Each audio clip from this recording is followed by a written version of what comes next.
The morning my daughter-in-law forgot to refill the coffee before she left, I knew something had shifted in this house. Not the coffee itself. I could make my own. It was the way she walked past the empty pot, looked right at it, and kept going. Like I wasn't there. Like the kitchen wasn't mine.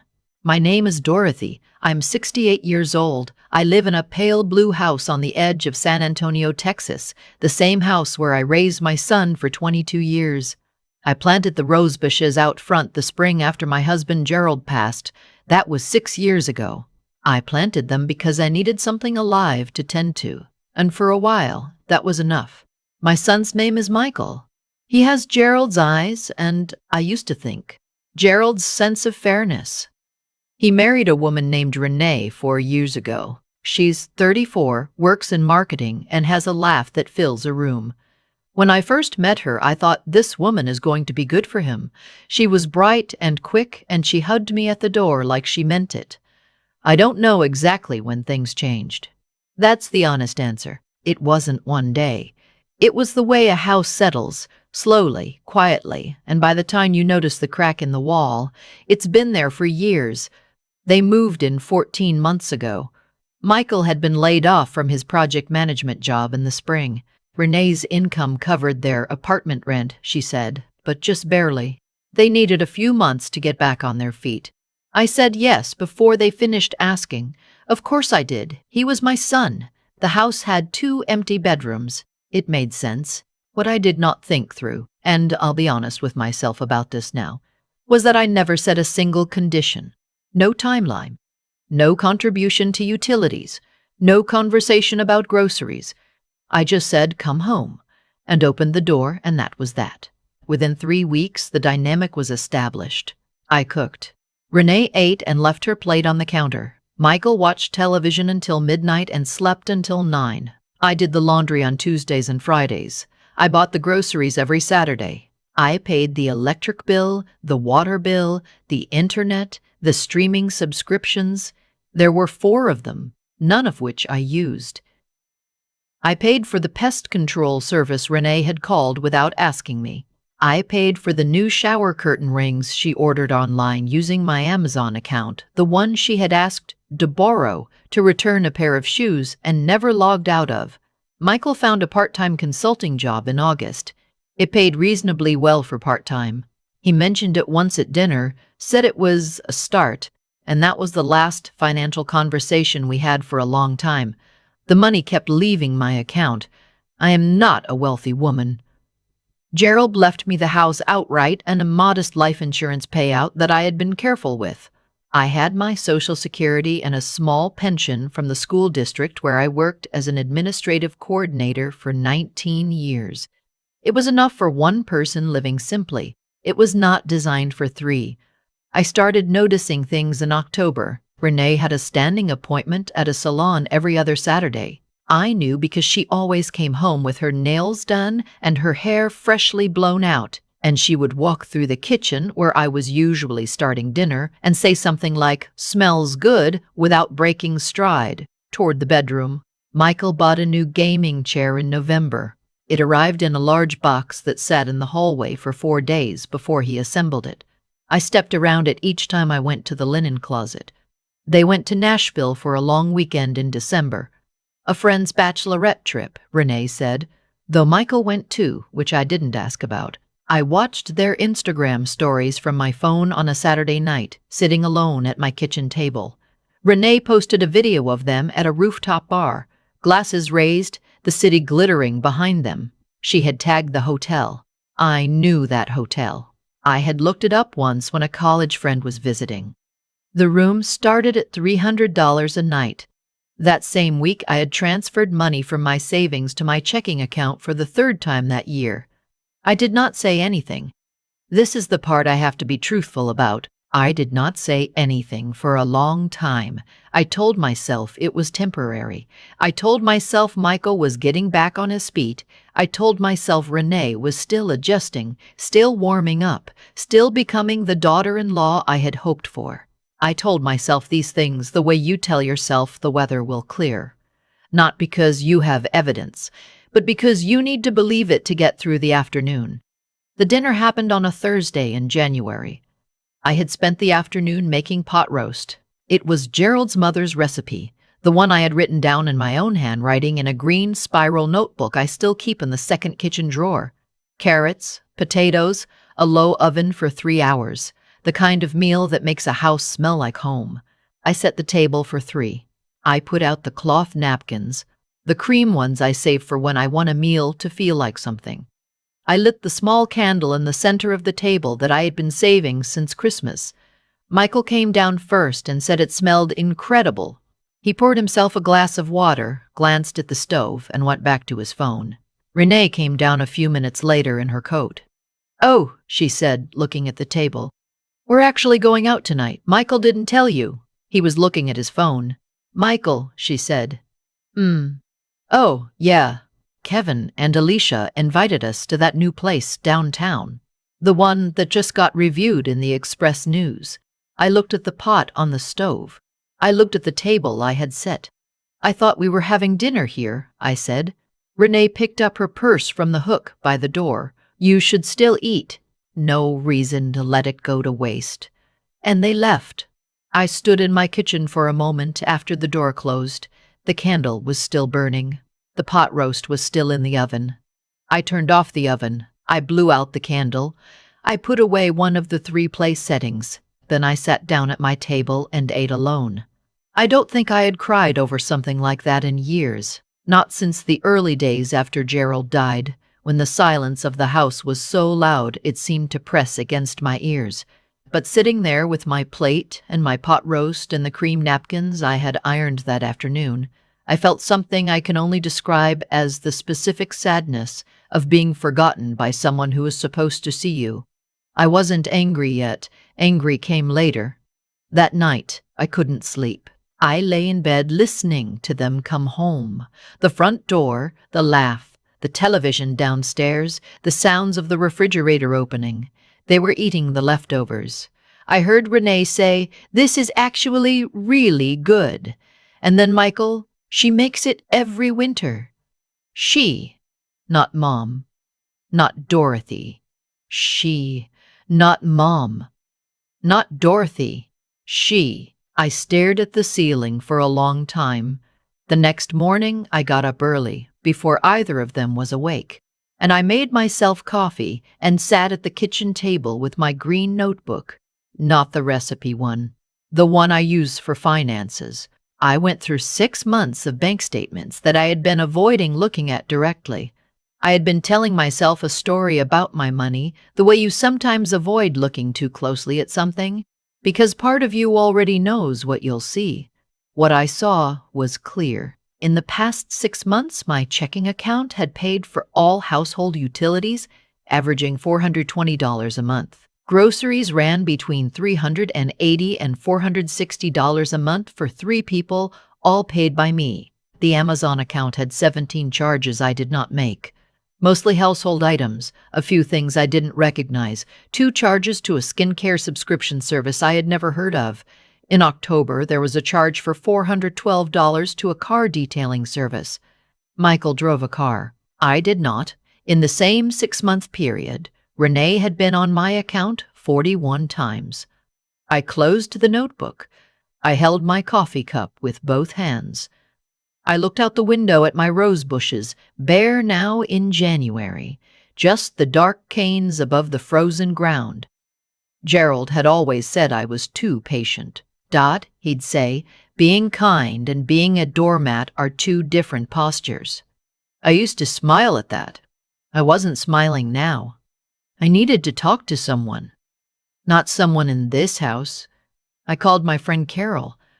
Carol and I have known each other since our boys were in 3rd grade together. Her son moved to Oregon years ago. Her husband passed 2 years before Gerald did. We talk every week and see each other for lunch on the first Sunday of every month. She is the kind of person who will let you finish your whole story before she says a single word, and then what she says will be worth waiting for. We met at the diner on Blanco Road on a Saturday morning. I brought my green notebook. I told her everything. The dinner, the Nashville trip, the Amazon account, the car detailing charge, the way Renee said, no reason to let it go to waste, and walked out the door. Carol listened with her coffee cup halfway to her mouth and did not set it down until I stopped talking. Then she said, "Dorothy, how long have you been paying for their lives?" I looked at my notebook. 14 months, I said. She nodded slowly. And in those 14 months, what has changed? I opened my mouth and then closed it again.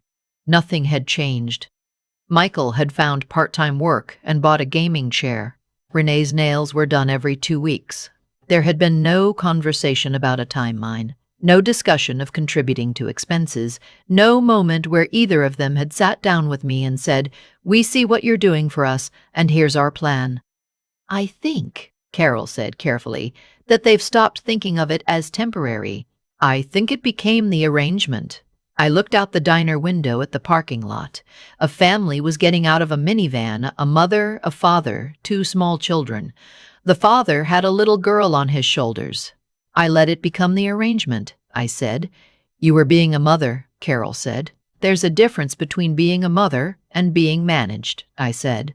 And I felt something clarify as I said it, the way a picture comes into focus when you finally adjust the lens. I had not been parenting Michael.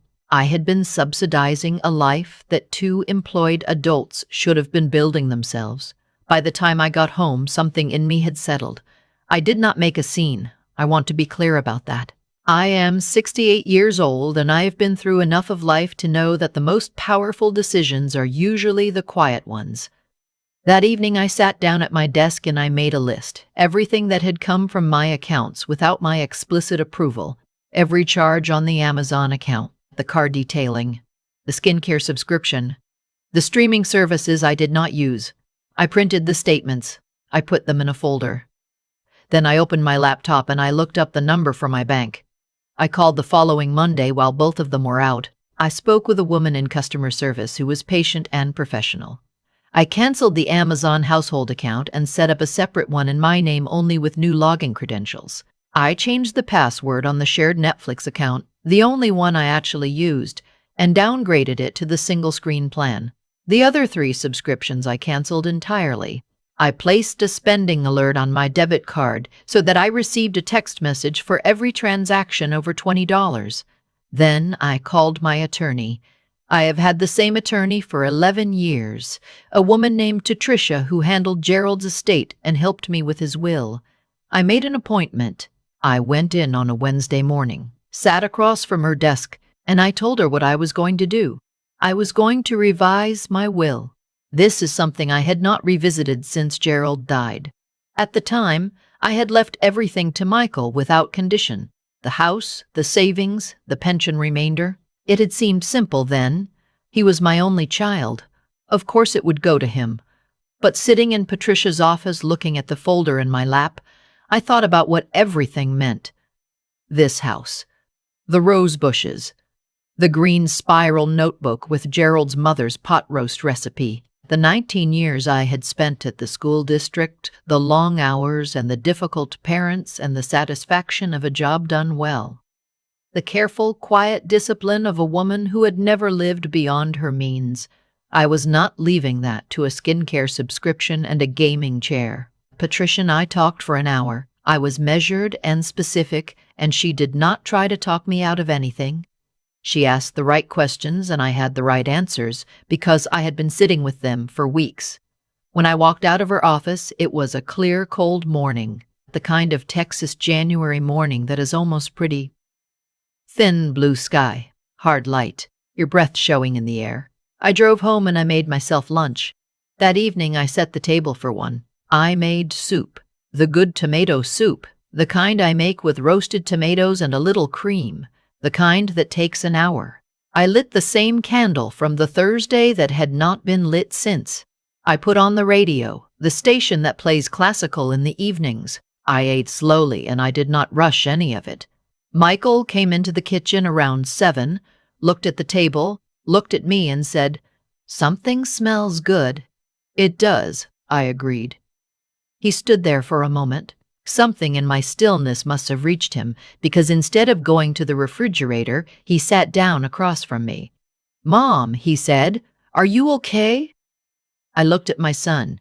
He had Gerald's eyes, I had always thought. Right now he looked uncertain in a way that reminded me of him at 8 years old, standing in the kitchen doorway after a bad day at school.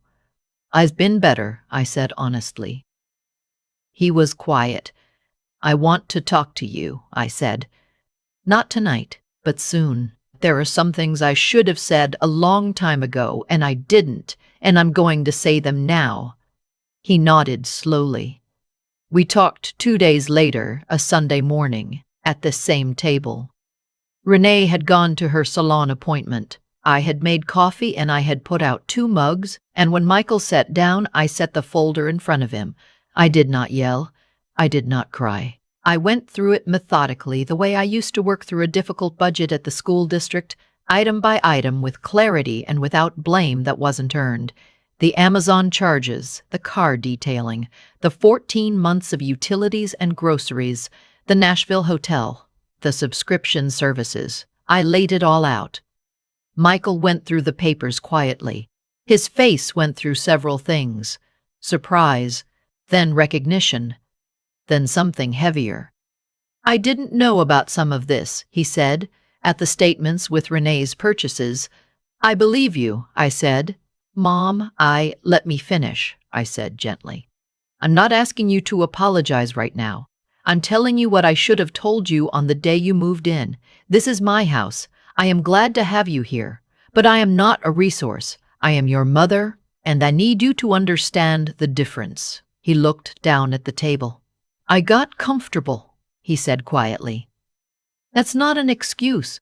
I got comfortable, and I stopped paying attention to what it was costing you." "Yes," I said. "You did." We were quiet for a moment. Outside, a bird landed on one of the rose bushes and then flew off. "What happens now?" he asked. "Now," I said, "we talk about what a fair arrangement looks like going forward. A real conversation, numbers and dates and responsibilities. And you have a conversation with Renee about her use of my accounts, which was not something I authorized." He nodded. "And Michael," I said. He looked up. "I need you to understand that the way you show up in this house going forward is going to matter to me in ways that go beyond the money. Do you understand what I mean?" He was quiet for a long moment. Then he said, "I think so." "Good," I said, and I poured him more coffee. The conversation with Renee was harder. I won't pretend otherwise.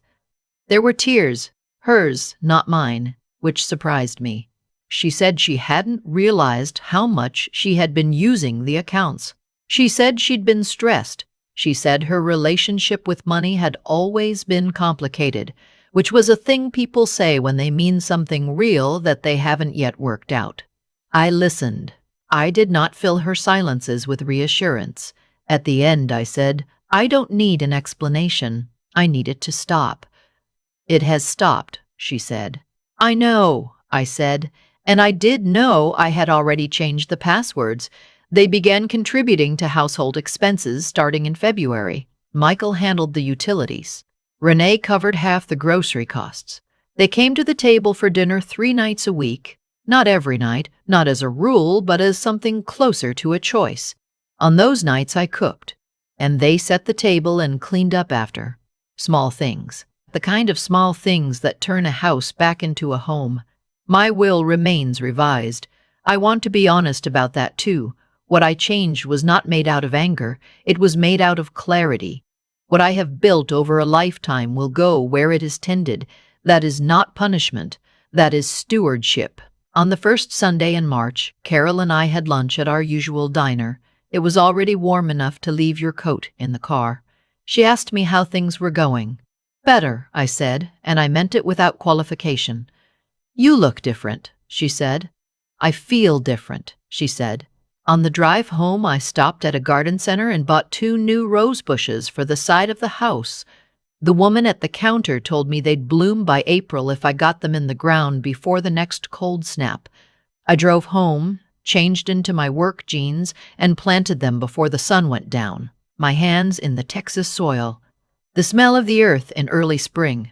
The way the cold was finally, unmistakably, beginning to let go. I am 68 years old. I have buried a husband and raised a son and kept a house and paid my bills and made pot roast from a recipe written in my own handwriting in a green spiral notebook. I have also, I will admit, allowed myself to be worn down quietly by people I loved, which is perhaps the most human thing I have ever done. But dignity is not something you lose. It is something you set down for a while, sometimes without noticing. And then one morning you wake up early and the house is quiet and the coffee is yours to make, and you reach down and you pick it back up. It was always there.